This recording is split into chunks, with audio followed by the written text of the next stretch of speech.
नमस्कार दोस्तों, ACC preparation के यूट्यूब चैनल में आप सभी का स्वागत है। दोस्तों, जैसा कि आप सबको पता होगा, सीटेट दिसंबर 2022, ठीक है, सीटेट दिसंबर 2022 का नोटिफिकेशन जारी हो चुका है, जो आप सबको पता चल चुका होगा। तो आज उसी के संबंध में हम लोग कुछ छोटी छोटी चीज़ें लेकिन बहुत इंपॉर्टेंट चीज़ों के बारे में बात करेंगे, जो हो सकता हो जो बच्चे पहली बार या जो स्टूडेंट पहली बार एग्जाम दे रहे हैं उनको ये जानकारी ना पता हो, तो उनके लिए ये हेल्पफुल हो सकता है। ठीक है, तो ज़्यादा समय ना लेते हुए हम लोग अपने टॉपिक पे आते हैं और जो जो चीज़ें डिस्कस करनी है वो हम लोग कर लेते हैं। ठीक है, देखिए, सीटेट दिसंबर 2022 इसका इंतजार काफ़ी दिनों से था, लेकिन आयोग ने विभाग ने इसका नोटिफिकेशन जारी कर दिया है, जिसके तहत हम सारी चीज़ों को जानेंगे। आज की इस वीडियो में हम लोग देखेंगे कि सीटेट की क्या एलिजिबिलिटी है, पेपर कौन कौन से हैं और कौन इसको एग्ज़ाम दे सकता है, इसकी फीस क्या है, अप्लाई की डेट कब स्टार्ट होगी, कब खत्म होगी, तमाम चीज़ों को आज हम लोग डिस्कस करेंगे। ठीक है, तो चलिए शुरू करते हैं। देखिए, सबसे पहले तो आप ये जान लीजिए कि सीटेट दिसंबर 2022 ये फॉर्म जो है, देखिए इसका पूरा नाम है central teacher eligibility test. Central teacher eligibility test अर्थात अगर आपने ये एग्ज़ाम क्वालिफाई कर लिया तो आप ना केवल उत्तर प्रदेश बल्कि बिहार, हरियाणा, अदर स्टेट में भी टीचिंग जॉब के लिए अप्लाई कर सकते हो। ठीक है, तो ये सबसे पहले बेनिफिट सीटेट का यही हुआ। अब हम लोग जान लेते हैं कि सीटेट के लिए क्या क्या चीज़ें कैसे कैसे हमको करनी है। ठीक है, फर्स्ट ऑफ ऑल देखिए, सबसे पहली चीज़ सीटेट के लिए आप ध्यान रखे रहिएगा, जो हमारी अभी तक ऑफिशियल वेबसाइट जो जारी हुई है उसके अनुसार आपकी जो तारीख है 31 अक्टूबर 2022, 31 अक्टूबर 2022 से ये फॉर्म फिलअप होना शुरू हो जाएगा। क्लियर, साथ ही साथ इसकी जो लास्ट डेट है वो 24 नवंबर 2022 तक है। कब तक है? 24 नवंबर 2022 तक, यानी कि लगभग 24 दिन 25 दिन है, जो आपके लिए बहुत ज़्यादा है, इनफ है। ठीक है, और सीटेट की साइट बहुत अच्छी होती है, ऐसी कोई साइट नहीं होती कि क्रैक कर जाए, फॉर्म फिलअप करने में दिक्कत हो, पेमेंट रुक जाए, ऐसा नहीं है। अगर आप गलती करेंगे तभी ऐसा होगा। ठीक है, अभी बताते हैं गलती कहाँ कहाँ होती है। देखिए, तो 31 अक्टूबर 2022 से ये फॉर्म भरा जाएगा। लास्ट डेट इसकी है 24/11/2022, लेकिन सहूलियत के लिए या आप कह लीजिए कि अगर आप लेट लतीफ हो जाते हैं तो एक दिन बढ़ा करके, यानी कि 25 नवंबर 2022 तक इसकी आप फी को पेमेंट कर सकते हो। ठीक है, या फीस को पेमेंट आप कर सकते हो। तो इसका मतलब कतई मत समझिएगा कि हम 25 को भी फॉर्म अप्लाई कर सकते हैं, गलत। अगर मान लीजिए आपने 24 को रात में फॉर्म अप्लाई कर दिया, आप फीस पेमेंट नहीं कर पाए, तो आपको फीस पेमेंट के लिए एक एक्स्ट्रा डेट देगा। ठीक है, आप आराम से वहां फीस पेमेंट कर सकते हो। तो देखो, ये तो बात हो गई डेट की कि फॉर्म कब आएगा, कब अप्लाई करेंगे। देखिए, इस डेट को आप अच्छी तरह जानते होंगे, आपने फटाक से नोटिफिकेशन पढ़ लिया, लेकिन आपने एक चीज नहीं पढ़ा। आजकल के जितने सारे एग्जाम्स हो रहे हैं, जितने सारे पेपर हो रहे हैं, पेपर लीक ना हो, उसमें धोखाधड़ी ना हो, इससे बचने के लिए सेंटर को बहुत दूर दूर भेजा जा रहा है। ठीक है, काफी दूर दूर, यहाँ तक कि स्टेट चेंज कर दिए जा रहे हैं, जिससे छात्रों को बड़ी प्रॉब्लम हो रही है। इसलिए सीटेट ने आपको ऑप्शन दिया है। क्या ऑप्शन दिया? ध्यान समझिएगा, ये आपको नोटिफिकेशन में सीधा सीधा लिखा है। अगर आपने नहीं देखा तो जरूर जाके देखिएगा। ठीक है, सीधा सीधा उसने लिखा है, पहले आओ। क्या लिखा है? पहले आओ और पहले पाओ। ठीक है, पहले आओ और पहले पाओ, और ये पूरा अंडरलाइन करके लिखा है, अंडरलाइन करके लिखा है उसने, पहले आओ पहले पाओ। इसका क्या मतलब है? इसका मतलब ये है कि पहले आप आइए, फॉर्म भरिए, और अगर आपने सेंटर मान लीजिए कहां दे दिया, प्रयागराज, अगर आपने सेंटर दे दिया प्रयागराज, जैसे फॉर एग्जांपल मान लीजिए प्रयागराज में 10 सीटें हैं, मतलब सॉरी 10 सेंटर हैं, और 10 सेंटर मान लीजिए पूरी कितने जगह है, 100 सीट। आप 100 सीट पे एग्जाम कराना है। मान लीजिए आपने फटाक से इसको फॉर्म भर दिया 5वें नंबर पे, और आपने ऑप्शन क्या चुना, प्रयागराज, तो आपको सेंटर कौन मिलेगा? प्रयागराज। क्लियर है? लेकिन मान लीजिए आपने गलती कर दी, 100 बच्चों ने यहाँ फॉर्म भर दिया, आप फॉर्म कब भरे? 105 नंबर पे, लेकिन आपको पता तो है नहीं, आपने सेंटर क्या डाल दिया? प्रयागराज। तो प्रयागराज की सीट फुल हो चुकी है। अब विभाग आपको क्या करेगा? मनमानी उठा के फेंकेगा, गोरखपुर फेंक दिया, रायबरेली फेंक दिया, या कहीं और अन्य जगह फेंक दिया, तो उसके लिए आप आयोग पे ब्लेम नहीं कर सकते कि हमने तो ऑप्शन में दिया ही नहीं था, आपने कैसे कर दिया। अब आपके दिमाग में चल रहा होगा अच्छा हम तो 4 ऑप्शन देंगे, तो ये भी तो हो सकता है कि वो चारों जगहों पे सीट फुल हो जाए, तब आप क्या करोगे। इसके लिए पहले आओ पहले पाओ, उसने पूरा पूरा बोल्ड लाइन में लिखा हुआ है, आप नोटिफिकेशन में देख सकते हो, ठीक है, आराम से देख सकते हो, इसको आप ध्यान रखिएगा। तो सबसे पहले आपको, अगर आप एस्पिरेंट हैं, आपको फॉर्म भरना है, तो जितना जल्दी हो सके ये फॉर्म फिलअप कर लीजिएगा। क्लियर, लेट लतीफी से कोई फायदा होने वाला नहीं है। तो चलिए, ये तो बात हो गई कि हमें फीस पेमेंट क्या है और ये इसका मतलब क्या है, ये हमने जान लिया।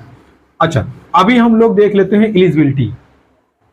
एलिजिबिलिटी मतलब होता है योग्यता, यानी कि जो व्यक्ति, जो लड़का, जो स्टूडेंट या जो छात्रा इस फॉर्म को अप्लाई करना चाहते हैं, किसको, सीटेट को, तो उनकी योग्यता क्या होनी चाहिए।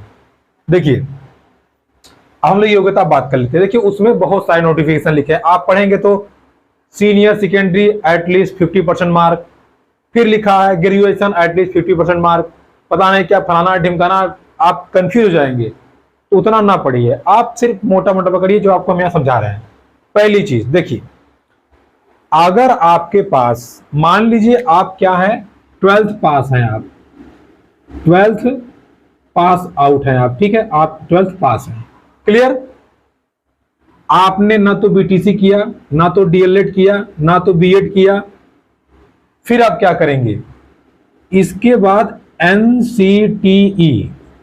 एनसीटीई के थ्रू, मान लीजिए आपने कोई कोर्स कर लिया, ठीक है, आपने कोई कोर्स कर लिया, एनसीटीई के थ्रू आपने कोई कोर्स कर लिया। क्लियर, 12th के बाद सीधा आपने एनसीटीई के थ्रू कोई कोर्स कर लिया, तो आप सीटेट के एग्जाम में बैठने के लिए एलिजिबल हैं। क्लियर, क्या कहा मैंने, अगर आपने 12th एग्जाम पास कर लिया और एनसीटीई के थ्रू कोई कोर्स पूरा कर लिया, तो आप क्या सीटेट एग्जाम में बैठने के लिए क्वालिफाइड हैं।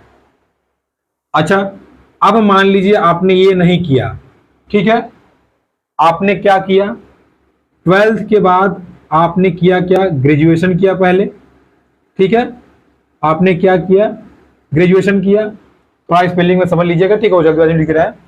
ग्रेजुएशन के बाद फिर आपने क्या किया, आपने इनमें से कोई एक कोर्स कर लिया, ठीक है, जो 3 हमने लिखा आप समझ जाइएगा, 3 में से कोई एक आपने कोर्स कर लिया, ठीक है।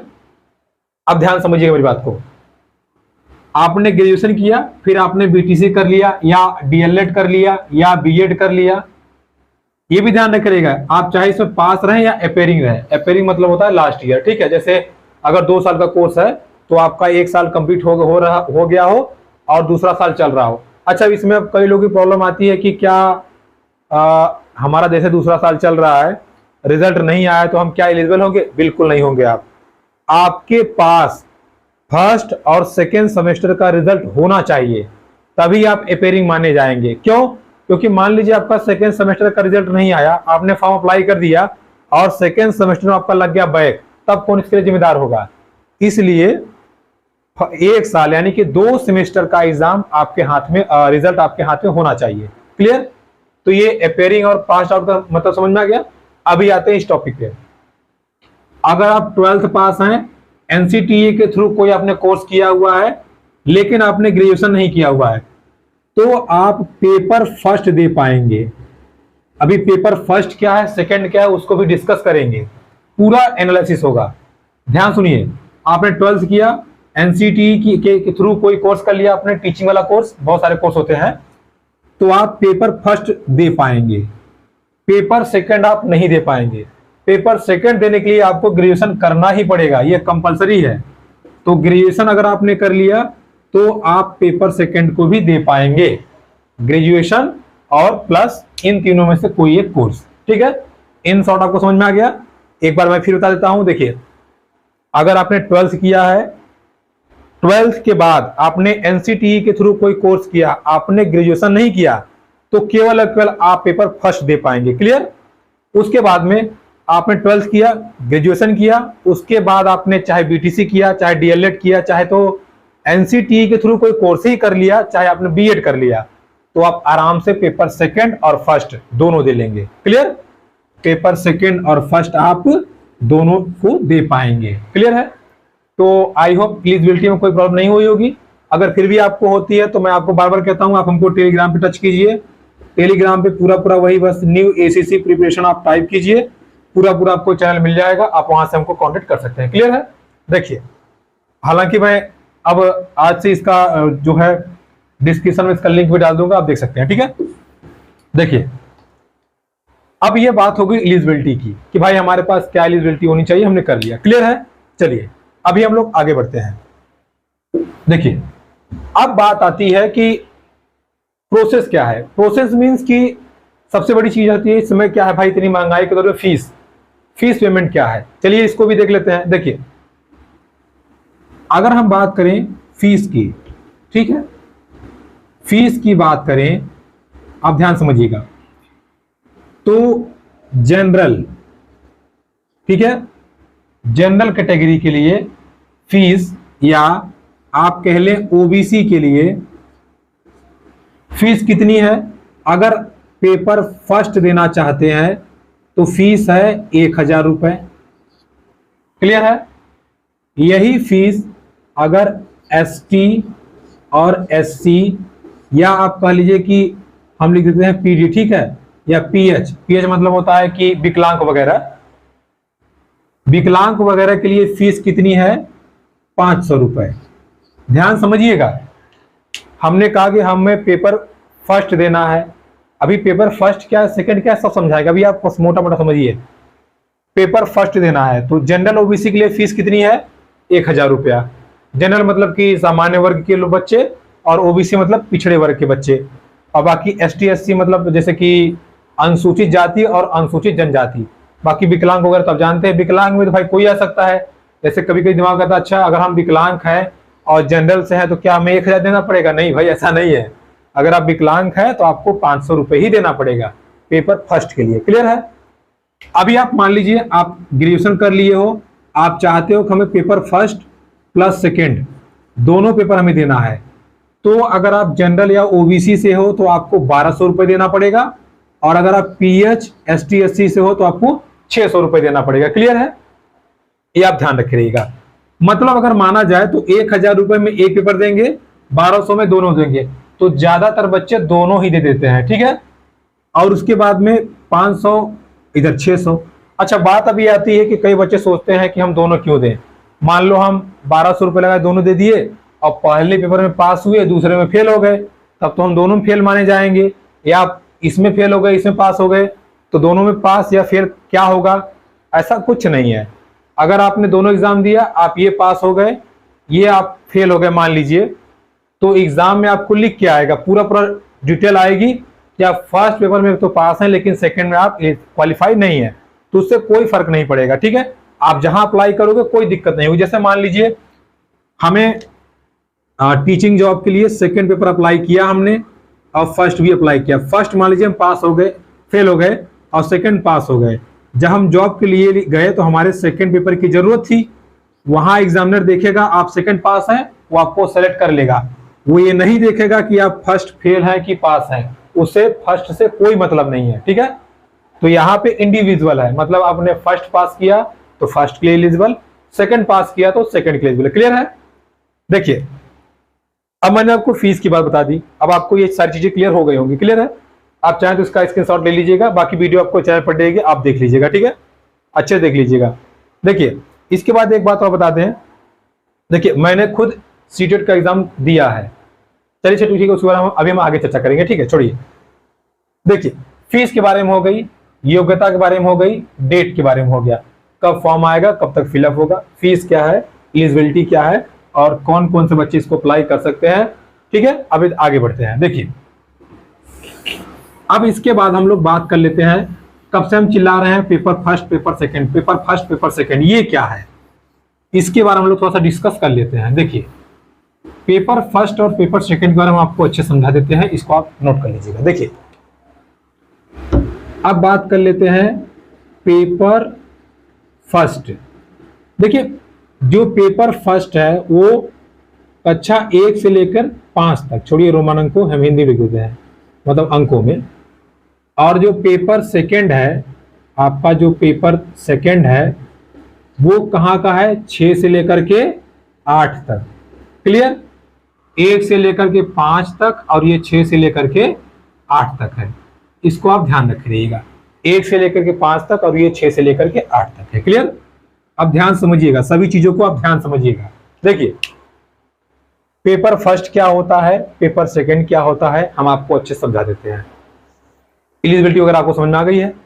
देखिए बात करें पेपर फर्स्ट की, बात करें पेपर सेकंड की, तो जो टोटल मार्किंग होती है 150 नंबर की पेपर फर्स्ट भी आता है, 150 नंबर का पेपर सेकंड भी आता है, 150 नंबर का, 150 नंबर का पेपर फर्स्ट। देखिए पेपर फर्स्ट की बात करें तो सीडीपी, सीडीपी मतलब चाइल्ड डेवलपमेंट एंड साइकोलॉजी, ठीक है, बाल विकास। बाल विकास जो है हमारा वो आता है आपका 30 नंबर का। क्लियर, इसके बाद मैथमेटिक्स आती है, इसमें मैथ आपका आता है 30 नंबर का। इसके बाद में ईवीएस आता है आपका, ईवीएस भी आता है आपका 30 नंबर का। ठीक है, ये फिक्स है। आप कोई कोर्स किए हो किसी यूनिवर्सिटी से, नागालैंड, पाकिस्तान, फलाना ढिमकाना, ठीक है, फॉर जोक, ठीक है, चाहे जहां से आप किए हो, आपको ये फर्स्ट पेपर में ये 3 तो आपको करने ही पड़ेंगे, आप इसको छोड़ नहीं सकते, ये कंपलसरी है। ठीक है, इसके बाद ध्यान से मेरी बात को सुनिएगा, इसके बाद में आता है आपका हिंदी और फिर आपका आता है इंग्लिश। ध्यान समझिएगा, हिंदी आती है आपकी 30 नंबर की, इंग्लिश भी आता है आपका 30 नंबर का। अब आप जोड़ लीजिए 30 30 30 30 30, 150 नंबर क्लियर हो गया। तो आप कहेंगे तो इसमें बता क्या रहे हैं, इसमें तो हम सब जानते हैं, लेकिन देखिए बच्चे गलती कहाँ करते हैं। मेरे साथ पढ़ने वाले दोस्तों ने भी ये गलती किया था, जिसकी वजह से वो डिस्क्वालीफाइड हो गए थे। ठीक है, तो आप ये गलती ना करें, इसलिए बताना हमने उचित समझा, हम आपको बता देते हैं। ध्यान समझिएगा, देखिए जब भी आप पेपर उठाएंगे पेपर फर्स्ट, तो आपको ये 1 से लेकर के 30 नंबर तक ये क्वेश्चन मिल जाएगा, आप आराम से कर लेंगे। फिर 31 से लेकर 60 तक ये रहेगा, ये भी आप कर लेंगे। 61 से लेकर 90 तक ये रहेगा, ये भी आप कर लेंगे। आप फंसेंगे यहां, देखिए होता क्या है कि इसमें 2 हिंदी रहती है, आप ध्यान समझिएगा, हिंदी फर्स्ट, हिंदी सेकंड, और 2 इंग्लिश रहता है, इंग्लिश फर्स्ट, इंग्लिश सेकंड। देखिए अब आप फंस गए ना, जो हिंदी फर्स्ट मान लीजिए 91 से दे दिया 120 तक, ये भी दे देगा आपको, ठीक है, ये दे दिया मान लीजिए 91 से 120 तक। क्लियर है, अब ये मान लीजिए दे दिया 121 से लेकर के कहां तक, 150 तक, ये दे दिया आपको 121 से लेके 150 तक। अब आप फंस गए। अब आप सोचेंगे यार 121 से 150 तक यहां भी है, यहां भी है, यहां भी है, और यहां ये दोनों मैच कर रहा है, हम कहां से करें, 90 तो हमें क्लियर हो गया, अब हम कहां से करें। तो बी क्लियर, एकदम ध्यान सुनिएगा। सबसे पहली चीज, जब आप फॉर्म अप्लाई करेंगे, जो हिंदी मीडियम के बच्चे हैं वो जब आप फॉर्म अप्लाई करेंगे तो आपसे वो पूछेगा कि आप लैंग्वेज कौन सी लेना चाहते हैं। लैंग्वेज फर्स्ट में आपका क्या रहेगा और लैंग्वेज सेकंड में आपका क्या रहेगा। तो जो हिंदी मीडियम बच्चे हैं वो लैंग्वेज फर्स्ट में क्या डालेंगे, हिंदी, और लैंग्वेज सेकंड में क्या डालेंगे, इंग्लिश। क्लियर है, लैंग्वेज फर्स्ट में हिंदी, लैंग्वेज सेकंड में इंग्लिश। तो आपको क्या करना है, कुछ नहीं, जैसे आपने यहां तक कर लिया, तुरंत पेपर उठाइए और देखिए कहां लिखा है, भाषा 1 हिंदी। क्या कहां लिखा है, भाषा 1 हिंदी, ऐसे लिखा रहेगा। आपको यही करना है, ये आपने कर लिया। अब आप सोचिए, आपने भाषा 1 यानी कि लैंग्वेज 1 कंप्लीट कर लिया है। अब आप जाएंगे इंग्लिश पे, देखिए यहां पे भी 2 ठो है, 1 2 करके है। आप बताइए, जब आपने भाषा 1 यहां कर लिया है तो यहां क्यों करेंगे, तो यहां हम करेंगे लैंग्वेज 2। क्लियर, फिर सुन लीजिए, ये 3 कंप्लीट करने के बाद में जब आप हिंदी पहुंचेंगे, हिंदी में 2 रहेगा, भाषा 1 भाषा 2, ऐसे लिखा रहेगा भाषा 1 हिंदी, और एक जगह आगे लिखा रहेगा भाषा 2 हिंदी। तो आपको कौन सा करना है, आपको करना है भाषा 1 हिंदी। उसके बाद में इंग्लिश फर्स्ट लिखा रहेगा, इंग्लिश सेकंड लिखा रहेगा, तो आपको कौन सा करना है, English second. Clear? 30 30 30 30 30 150 question clear हो गए। अच्छा, अब बात करते हैं, मान लीजिए कोई इंग्लिश मीडियम से पढ़ा है, उसकी हिंदी कमजोर है, तो बस इसी का उल्टा कर दीजिए। वो भाषा 1 जो चूज करेगा, जो आपने फॉर्म फिलअप किया यहां पे लैंग्वेज 1 में आपने हिंदी भरा था, तो आपने भाषा 1 में हिंदी किया। लेकिन जो इंग्लिश मीडियम का बच्चा होगा वो लैंग्वेज 1 में क्या चूज करेगा, क्या चूज करेगा बताइए, हिंदी ही चूज करेगा। ठीक है, क्योंकि हिंदी कंपलसरी है, हिंदी का कोई ऑप्शन नहीं है। ऑप्शन किसका है, ऑप्शन है इंग्लिश का। क्लियर? यहां जहां तक कि सीटेट की नोटिफिकेशन है, क्लियर है? अच्छा, तो ये आपको क्लियर हो गया। आपने ये जान लिया कि भाषा फर्स्ट हिंदी है और भाषा सेकंड हमारी क्या है, इंग्लिश है। अच्छा, अब बात आती है कि इसमें संस्कृत क्या होता है। फिर संस्कृत कुछ नहीं होता, बस यही इंग्लिश की जगह पर संस्कृत आ जाता है। क्लियर है? इंग्लिश की जगह पे संस्कृत। तो जो हम लोग इंग्लिश में सेकंड कर रहे थे, अगर हमने इंग्लिश नहीं लिया है तो हम संस्कृत में सेकंड कर देंगे। क्या दिक्कत है भाई?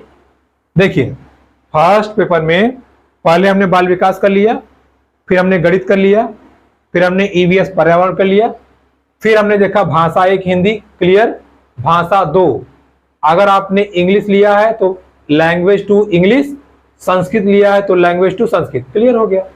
ऐसे रहेगा, 2 रहेगा, 2 संस्कृत 2 हिंदी, 2 संस्कृत 2 हिंदी, हिंदी वाले में पहला वाला और संस्कृत वाले में दूसरा वाला, या इंग्लिश वाले में दूसरा वाला। क्लियर है? तो ये तो पेपर आपका क्लियर हो गया। आई होप आपको समझ में आ गया होगा। नहीं समझ में आया तो टेलीग्राम पे आप मैसेज डाल सकते हैं। ठीक है, अगर आप बिगिनर है तो। अभी आगे देखिए, अब बात करते हैं पेपर सेकंड की। ये क्या होता है भाई, ये कौन सी बला है? देखिए, ये भी पूरा यही पैटर्न है, बस थोड़ा सा अलग है। देखिए, इसमें भी सीडीपी के कितने क्वेश्चन आते हैं, 30। ये आपके कंपलसरी है। अभी देखिए, अगर आप साइंस के स्टूडेंट हैं, किसके स्टूडेंट हैं, साइंस के, तो आपको 60 क्वेश्चन मिलेंगे। कहां से मिलेगा, साइंस प्लस मैथ। ठीक है, 60 30 कितना हो गया, 90। यहां तक क्लियर है, कोई दिक्कत तो नहीं है। चलिए अभी हम मान लेते हैं कि आप किसके स्टूडेंट हैं, साइंस के। 60 30 90, फिर आपको वही आएगा क्या, लैंग्वेज फर्स्ट। लैंग्वेज फर्स्ट में क्या हमें देखना है, हिंदी फर्स्ट। कितने क्वेश्चन, 30 क्वेश्चन। फिर आ गया आपका लैंग्वेज सेकंड, क्या, फिर वही इंग्लिश या तो संस्कृत। इसके भी 30 क्वेश्चन। क्या दिक्कत है बताइए? हाँ, ये ध्यान रखिएगा, ऐसे लैंग्वेज सेकंड करके आएगा इंग्लिश और लैंग्वेज फर्स्ट करके भी इंग्लिश आएगा। ये ध्यान रख रहिएगा। देखिए, लैंग्वेज फर्स्ट में इंग्लिश भी रहेगा, लैंग्वेज फर्स्ट में हिंदी भी रहेगा, लेकिन लैंग्वेज फर्स्ट में हम हिंदी कवर करेंगे, लैंग्वेज सेकंड में हम कवर करेंगे इंग्लिश या तो संस्कृत। क्लियर? अब आप नोट कर लीजिए, 30 30 60 30 150 क्वेश्चन हो गए। क्लियर? अभी मान लीजिए अगर वो बच्चा साइंस का नहीं है तो क्या होगा, आप इसका स्क्रीनशॉट ले लीजिएगा। हम यहाँ पे इसका ऑप्शन देखिए, मान लीजिए वो बच्चा किसका है, आर्ट का है, तो उसको क्या कवर करना होगा, सोशल साइंस। ठीक है, सोशल साइंस, या छोड़िए इसको, हिंदी में लिखिए सामाजिक विज्ञान। ठीक है, सामाजिक विज्ञान उसको करना पड़ेगा। इसके भी कितने क्वेश्चन होते हैं, 60। तो साइंस के स्टूडेंट के लिए ये होता है और आर्ट के स्टूडेंट के लिए क्या होता है, सामाजिक विज्ञान। क्लियर है? तो बस यही अंदर पड़ता है, बाकी सब सेम रहेगा। तो ये बात हो गई पेपर फर्स्ट और पेपर सेकंड की। पेपर फर्स्ट हमने देख लिया कितने क्वेश्चन होते हैं, कैसे कैसे आते हैं, उनके बारे में हमने जान लिया, और इधर हमने अप्रोच देख लिया क्या क्या होता है, वो हमने समझ लिया। ठीक है, पूरा पूरा क्लियर हो गया। अच्छा, दिमाग में आता है कि हमने बीकॉम किया है, हमने बीसीए किया है, तब हम क्या करें, कोई दिक्कत नहीं है, तब भी आप ये कर सकते हो। आपने बीकॉम किया है तो भी सामाजिक विज्ञान कर सकते हो, आपने बीसीए किया है तो भी सामाजिक विज्ञान कर सकते हो, कोई समस्या नहीं। लेकिन हाँ, साइंस नहीं कर पाओगे। साइंस के लिए आपको साइंस का स्टूडेंट होना जरूरी है, ठीक है, ये आप ध्यान रखिएगा। क्लियर? चलिए अब आगे देखते हैं। हाँ, एक चीज और ध्यान रखिएगा, साइंस में साइंस प्लस मैथ दोनों आएगा, ये आप ध्यान रखिएगा। और इधर सामाजिक विज्ञान में तो सब आ जाता है, सामाजिक विज्ञान में ईवीएस भी आता है, थोड़ा बहुत बायो का सेक्शन भी आता है, तो आप देखेंगे उसमें, ठीक है। वो तो आप पेपर पैटर्न देखिए, समझ में आ जाएगा। यहां तक हमने डिस्कस कर लिया। पेपर फर्स्ट क्लियर हो गया, पेपर सेकंड क्लियर हो गया। पेपर फर्स्ट 1 से 5 तक होता है, पेपर सेकंड 6 से 8 तक होता है। बाकी क्या क्या क्वेश्चन कैसे कैसे आते वो हमने देख लिया। अब थोड़ा सा और हम लोग 1-2 चीजों को डिस्कस कर लेते हैं, फिर हम लोग इस वीडियो को एंड करेंगे।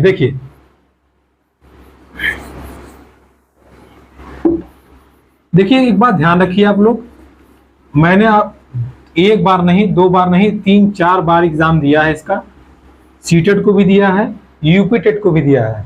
मेरा पर्सनल एक्सपीरियंस ये कहता है कि एक एवरेज बच्चा जो यूपी टेट में लगातार फेल हो रहा है, वो सीटेट को बेहद आसानी से पास कर सकता है, बिल्कुल आसानी से पास करता है। बस थोड़ा सा उसको स्किल डेवलप करनी है, क्योंकि देखिए सीटेट कभी भी आपको रटने पे बल नहीं देता। वो कहता है कि आप रटिए मत, आप समझिए। अगर आप समझ के करते हो तो भी एग्जाम क्वालिफाई कर जाओगे, और अगर आप समझते नहीं हो, रटने पे जाते हो, तो आप ये एग्जाम डिसक्वालीफाई हो जाओगे। कैसे? ध्यान समझिएगा मेरी बात को। अभी मैंने आपसे क्या बताया था, 30 क्वेश्चन आता है सीडीपी से, फिर मैथ से 30 क्वेश्चन, फिर ईवीएस से 30 क्वेश्चन, फिर हिंदी से 30 क्वेश्चन, और फिर इंग्लिश से, या आप कह लीजिए संस्कृत से। कितने क्वेश्चन? 30। देखिए सीटेट क्या करता है। अब मान लीजिए जिसकी मैथमेटिक्स कैलकुलेशन बहुत तेज है, वो तो 30 का 30 करके निकल गया। जिसकी कमजोर है वो बेचारा क्या करे? इसको सॉल्व करने के लिए सीटेट ने पैटर्न को थोड़ा चेंज कर दिया है। जैसे यूपी टेट हो गया, रीट हो गया, इन सबसे थोड़ा सा चेंज कर दिया है। क्या चेंज किया है वो देखिए आप। देखिए 15 क्वेश्चन आपसे ये पूछेगा स्किल डेवलपमेंट में, मतलब आपका दिमाग कितना तेज काम कर रहा है, कितनी बढ़िया आपकी रीडिंग है। और ये 15 क्वेश्चन देगा आपको फैक्ट वाले। फैक्ट मीन्स याद करने के लिए। जैसे ताजमहल कहाँ है, तो आगरा में ही है। आप उसके लिए कुछ नहीं बता सकते कि ताजमहल कहाँ है, क्यों है, कैसे है ना। वैसे ही मैथ में भी 15 क्वेश्चन देगा स्किल वाले, और 15 क्वेश्चन आपको फैक्ट वाले। ऐसे ही हिंदी में भी 15-15 क्वेश्चन करके, फिर इधर भी 15-15 क्वेश्चन करके, और लास्ट में आपका ये जो है आपका ये भी 15-15 करके, ठीक है। तो ध्यान समझिएगा। देखिए 1 15, 2 15, 3 15, 4 15, 5 15, यानी कि 75 नंबर ये फैक्ट के आएंगे। मतलब अगर आपको याद है तो आप तो कर ले गए, नहीं याद है तो आप फंस जाएंगे। लेकिन जो इधर के 75 क्वेश्चन आएंगे, ये आपको याद नहीं करने हैं। बार बार कह रहा हूं, ये आपकी तर्क शक्ति, आपकी बुद्धिमत्ता, ठीक है, आपकी बुद्धिमत्ता, इन सबको जांचने के लिए क्वेश्चन आएगा। जैसे फॉर एग्जांपल हम आपको बता रहे हैं, होता क्या है कि जैसे मान लीजिए ग्लास में पानी हमने भर दिया। अब हमने कहा कि बताइए, 2 बच्चों से हमने पूछा कि बताओ बच्चों इसमें क्या है, ठीक है। तो या 3 बच्चे से हमने पूछा, ध्यान समझिएगा मेरी बात को। हमने 3 बच्चों से ये पूछा, ठीक है। क्या पूछा बताओ, तो पहला वाला बोला कि क्या है, आधा ग्लास खाली है। दूसरा वाला क्या बोला, आधा ग्लास भरा है। तीसरा वाला क्या बोला, आधा ग्लास हवा से, आधा ग्लास पानी से भरा है, ठीक है। अब आप सोचिए, तीनों सही कह रहे हैं, है कि नहीं। ये कह रहा है आधा गिलास खाली है, बिल्कुल सही है। वो कह रहा आधा गिलास भरा है, वो भी सही है। तीसरा वाला ने अलग ही सोच लिया ना, आधा गिलास में हवा है, आधा गिलास में पानी है। अब बताइए इसमें कौन गलत है? आप कंफ्यूज हुए कि नहीं हुए? हो गए ना? तो सीटेट यही करता है। ये जो 75 क्वेश्चन उसने दिए हैं ना, ये 75 क्वेश्चन आपको हिला के रख देंगे, और ये 75 क्वेश्चन आपको किसी भी बुक में नहीं मिलेंगे। आप कोई बुक उठा के पढ़ के, या कोई यूट्यूबर हो, चाहे बड़ा हो चाहे छोटा हो, चैलेंज है मेरा, कोई ऐसी बुक को बता दे जिसमें ये साइकोलॉजी के क्वेश्चन मैच करते हो। इसकी बात नहीं कर रहे हैं हम, इसकी बात कर रहे हैं। कभी नहीं मैच करता। देखिए भाई, मैंने 4 साल एग्जाम दिया, पेपर दिया, तो कुल मिला के 75 में 4 गुणा कर दीजिए, उतने क्वेश्चन हमने देखे हैं, प्लस प्रीवियस एक पेपर सॉल्व किया है। तो ये जो साइकोलॉजी क्वेश्चन है, कौन सा साइकोलॉजी क्वेश्चन? ये स्किल डेवलपमेंट वाला, ये मैच नहीं करते। ये आपको सोचना पड़ता है, आप कितना ते दिमाग लगा लेते हो। तो अगर आपने दिमाग लगा लिया तो आप सो फार सो गुड हो गए। मान लीजिए 75 में से आपने 60 कर लिया, और इधर फैक्ट वाले आपको 75 में से बहुत खराब गया, बहुत खराब गया, 30 सही हो गया, तब भी आप पास हो जाएंगे, एग्जाम क्वालिफाई हो जाएंगे। क्लियर? ये आप ध्यान रखिएगा। तो देखिए, इसको डेवलप करने के लिए ये चीजें जो है, इसके लिए आपको कोई गाइडेंस चाहिए, कोई बताने वाला हो, कोई अच्छे समझाने वाला हो कि हमको सोचना कैसे है। अब सोचने के लिए ये तरीका जो है, इसको हम जब कल से क्लासेस स्टार्ट करेंगे, सबसे पहले हम ईवीएस करेंगे। क्योंकि देखिए, ईवीएस में हमें कॉन्फिडेंस पूरा है। हालांकि हम सब्जेक्ट आपको सब करवा देंगे, लेकिन ईवीएस में आपको इतना विश्वास दिलाते हैं कि अगर हमने जितना बताया आपने कवर कर लिया, तो 25 से नीचे आपका स्कोर आ ही नहीं सकता। ये मैंने करके दिखाया हुआ भी है। मेरे 6-7 स्टूडेंट थे जो मेरे गाइडेंस में किया, उन्होंने 29 नंबर पाए हैं। सोचिए, मैंने जब एग्जाम दिया था तो पहली बार मेरा 24 आया, दूसरी बार 26 आया, तीसरी बार 29 आया, और चौथी बार मेरा 28 आया। जो मेरे बच्चों ने दिया है उनका 30 आया है। सोचिए, 30 आया है उनका। कारण क्या है? कारण है कि उनकी स्किल डेवलप हो गई एक सब्जेक्ट में। ऐसे ही अगर आप सब सब्जेक्ट में डेवलप कर लोगे तो आपका काम हो जाएगा, वेरी इजी है। तो अब ये बात आती है, भाई स्किल कोई गाजर मूली तो है नहीं जो डेवलप हो जाए। कैसे डेवलप होगी? लेक्चर से होगी। नॉट नेसेसरी फॉर मी, आप किसी का भी, कोई भी अच्छा यूट्यूबर का एनालिसिस करके जो बता रहा है, जिसकी बातें आपको समझ में आ रही है। देखिए, मैं फिर से कह रहा हूं, आपको लेंदी नहीं होना है। आप अपना माइंड एकदम फ्रेश रखिए। ऐसे डायरेक्ट बोल रहा है, खाली है, भरा है, आधा खाली आधा भरा है। अब आप सोचिए इन तीनों में कौन सही है? कभी आपके आंसर इसका ढूंढ पाएंगे नहीं। लेकिन सीटेट जानते हो क्या करता है? सीटेट जब देगा ना, तो कभी कभार वो फंसा देगा। चारों के चारों ऑप्शन सही रहेंगे, चारों के चारों ऑप्शन सही रहेंगे, लेकिन उसमें से सबसे दी बेस्ट कौन होता है वो आपको चुनना रहेगा। जैसे ये दी बेस्ट है, इसने निगेटिव बात की ही नहीं, इसने निगेटिव बात कर दी, इसने पॉजिटिव किया लेकिन कंप्लीट पॉजिटिव नहीं किया, इसने पूरा पॉजिटिव कर दिया। तो आपको पूरा पॉजिटिव पकड़ना है, ठीक है। वो कैसे कैसे पकड़ना है वो आप, उसके लिए आपको क्लास में आना पड़ेगा। सर इस वीडियो में तो पूरा नहीं हो पाएगा। तो अभी के लिए आप इतना जानिए कि अगर आपकी स्किल मौजूद हो गई तो ये 75 क्वेश्चन आप आराम से कर ले जाओगे। 75 कर लिया आपने, ये फैक्चुअल चीजें हैं, जो रटने वाली चीजें हैं, थोड़ा सा आप मेहनत कर दोगे, आपका एग्जाम ये क्वालिफाइड हो गया। इसीलिए हम आपसे कह रहे हैं कि CTET is better than UPTET, क्योंकि यूपीटेट में पूरा 30 का 30 क्वेश्चन आपको लगाना रहेगा। अगर आप बायो के स्टूडेंट हैं, आप आर्ट के स्टूडेंट हैं, तो आप तो नील हो जाएंगे, खत्म कहानी आपकी हो जाएगी। लेकिन सीटेट कहता नहीं नहीं, आओ आपके लिए भी कुछ है, आप यहाँ स्किल लगाओ, 15 में 15 सही कर दो, यहाँ 5 सही कर दो, तो भी तो आपका 20 हो गया।